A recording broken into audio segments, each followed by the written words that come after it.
President Donald Trump's inaugural address, he announced plans to declare a national energy emergency and indicated his administration would work to increase domestic fossil fuel production. The inflation crisis was caused by massive overspending and escalating energy prices, and that is why today I will also declare a national energy emergency. We will drill, baby, drill.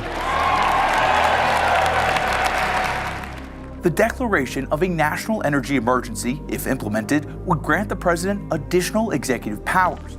And you'll notice that AI, by the way, as a fact, those data centers that drive our digital life, which is not life, it's actually death mostly, but I mean, they're the biggest power draw.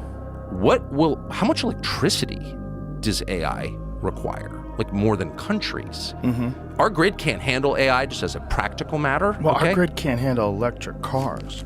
A voltage step-down transformer shortage probably in about a year, and then just electricity shortages in general in about 2 years. I gave a speech for the sort of world gathering of utility companies, electricity companies. Mm-hmm. And I said, look, you really need to prepare for a tripling of electricity demand, because all transport is going to go electric, with the ironic exception of rockets, and heating will also go electric. So energy usage right now is roughly 1/3, very rough terms, 1/3 electricity, 1/3 transport, 1/3 heating.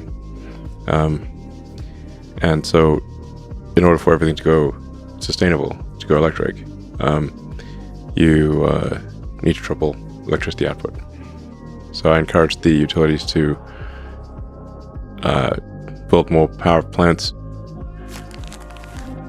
By 2030, electric vehicles are forecast to make up over half of all new cars sold in the U.S. That could put a big strain on our nation's electric grid, an aging system that was built for a world that runs on fossil fuels.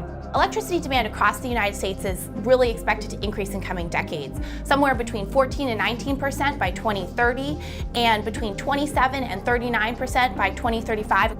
Over the past decade, demand only increased by about 5%. But now, electrify everything has become a strategy and a mantra for the clean energy movement, calling for the electrification of transportation, but also of space heating for homes and offices, household appliances like stoves, and, to the extent possible, processes like iron, steel, and chemical production. Data centers like this can't ever stop. Streaming, social media, photo storage, and more recently, and requiring much more data, training and running chatbots, like OpenAI's ChatGPT, Google's Gemini, and Microsoft's Copilot. And you can feel the heat coming off of these. Thanks to the generative AI race, data centers like this are springing up as quickly as companies like Vantage can build them. And that means demand for power to run them and cool them is through the roof too. If we don't start thinking about this power problem differently now, we're never going to see the stream we have or the potential we have of this amazing technology that can truly change our lives. One ChatGPT query takes nearly 10 times as much energy as a typical Google search, and as much energy as keeping a 5-watt LED bulb on for an hour. Generating an AI image can use as much power as charging your smartphone. Hyperscalers building data centers to accommodate AI have seen emissions skyrocket.